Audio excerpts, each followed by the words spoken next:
Comentario capítulo 1. Bosquejo sugerido de Esther. I. La selección de Esther, 1 a 2. A. El rey pierde a Vasti, 1. B. El rey escoge a Esther, 2. I. Amán es desenmascarado, 3 a 7. A.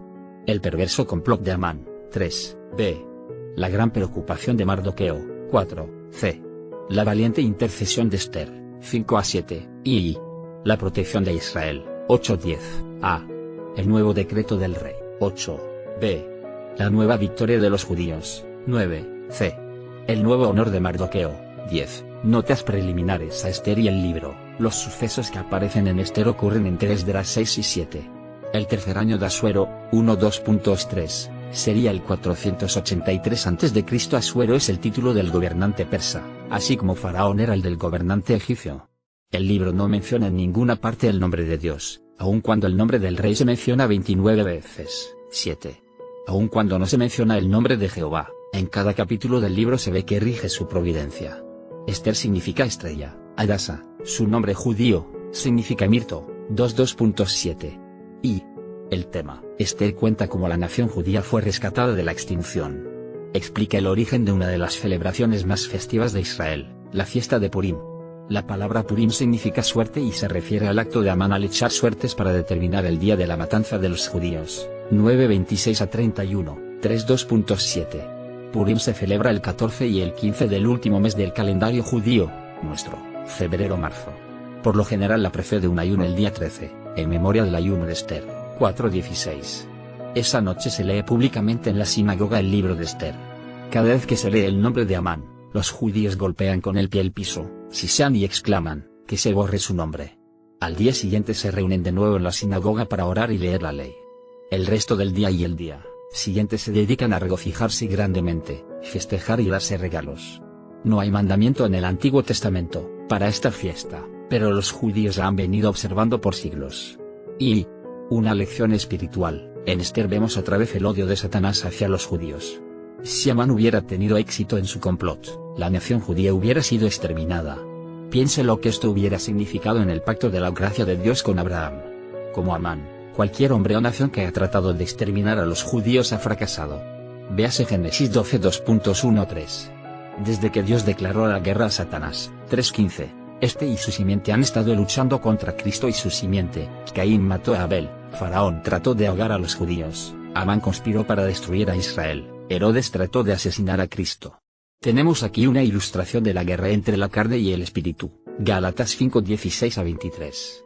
Amán era descendiente de los amalecitas, los archienemigos de los judíos. Comparece Esdras 3:2.1 con Deuteronomio 25:2.17 a 19, Éxodo 17:2.8 a 16 y 1 Samuel 15.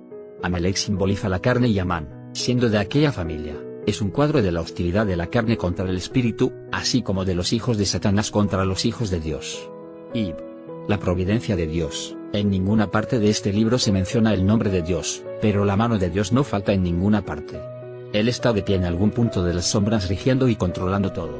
Al estudiar este libro note las siguientes evidencias de las obras providenciales de Dios. 1. Que se seleccione a Esther como reina por sobre las otras candidatas, 2:15 a 18. 2. Que Mardoqueo descubra el complot para asesinar al rey, 2:21 a 23. 3. Que el acto de echar suerte respecto al día para destruir a los judíos diera como resultado una fecha lejana en el año, dándoles tiempo a Mardoqueo y a Esther para que actuaran, 3:2.7 a 15. 4. Que el rey diera la bienvenida a Esther después de ignorarla por un mes, 5:2.2. 5. La paciencia del rey con Esther al permitirle celebrar otro banquete, 5:2.8. 6. El insomnio del rey que sacó a la luz la buena obra de Mardoqueo, 6:2.1. 7. Lo que parecía ser un olvido del rey en 6:10 a 14, que le llevó a honrar a uno de los judíos que había acordado matar. 8. La profunda preocupación del rey por el bienestar de Esther, cuando tenía un harén donde escoger, 7:2.5 ure.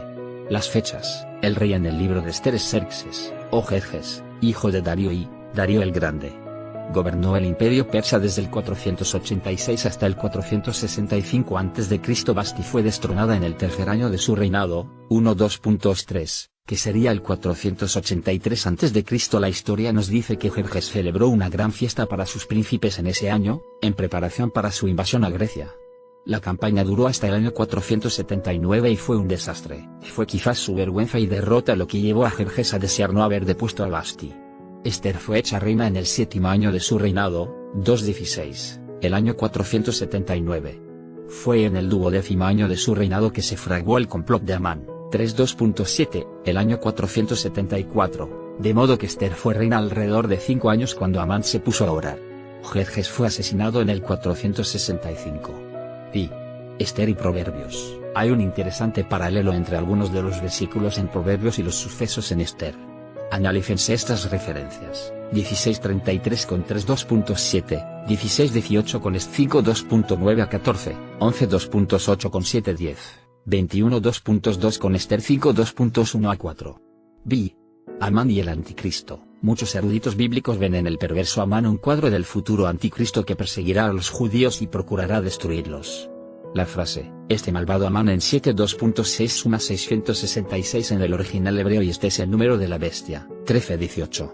Amán tramó sus asesinatos en secreto, mientras daba abiertamente la apariencia de ser amigo de los judíos. El anticristo hará un pacto con Israel de 7 años, pero lo romperá después de la mitad de su tiempo.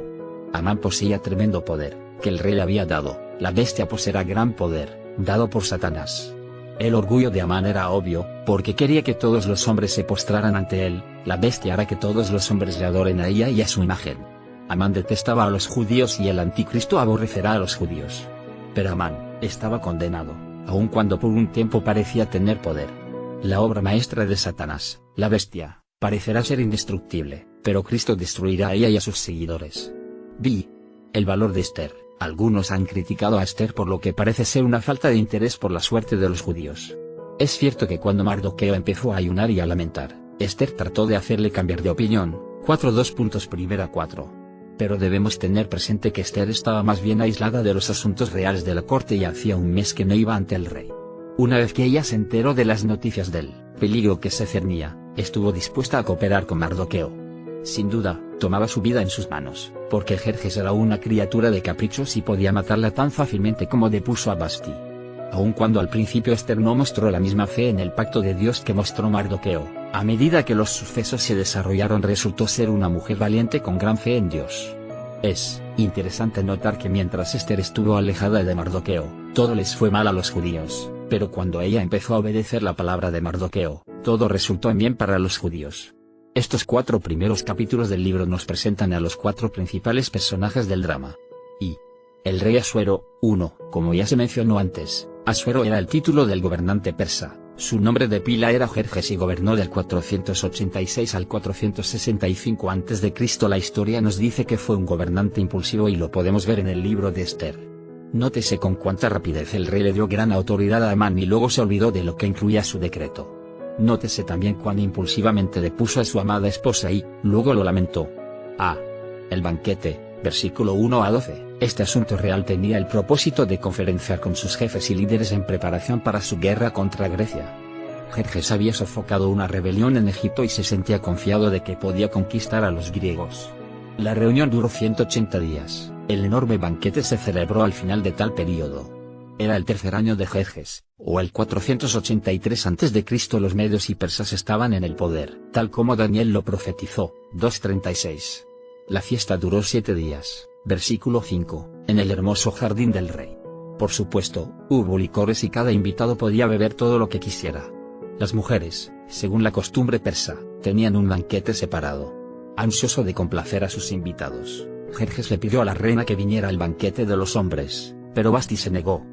El nombre Vashti quiere decir mujer hermosa. Vashti sabía que el rey y sus invitados estaban bajo la influencia del vino y que el salón del banquete no era lugar para una mujer, especialmente una reina. La destitución, versículo 13-22. El rey quedó estupefacto por la negativa pública de Vashti a obedecer sus caprichos. Acudió a sus sabios en busca de consejo. Usted notará en este libro que Jerjes da oídos a los consejos de muchas personas. La historia nos dice que fue un títere y muchos jefes tiraban de las cuerdas. Los sabios le aconsejaron que depusiera a Vashti y la hiciera ejemplo público para toda la nación. El sistema postal persa era tal vez el mejor del mundo antiguo. Operaba en forma algo similar al expreso de caballos, con caballos y jinetes frescos esperando en varios puntos a través de la ruta. El rey esperaba que su decreto fortalecería los hogares en la tierra. Si lo logró o no, nadie lo sabe. Sabemos que más tarde lamentó su decisión.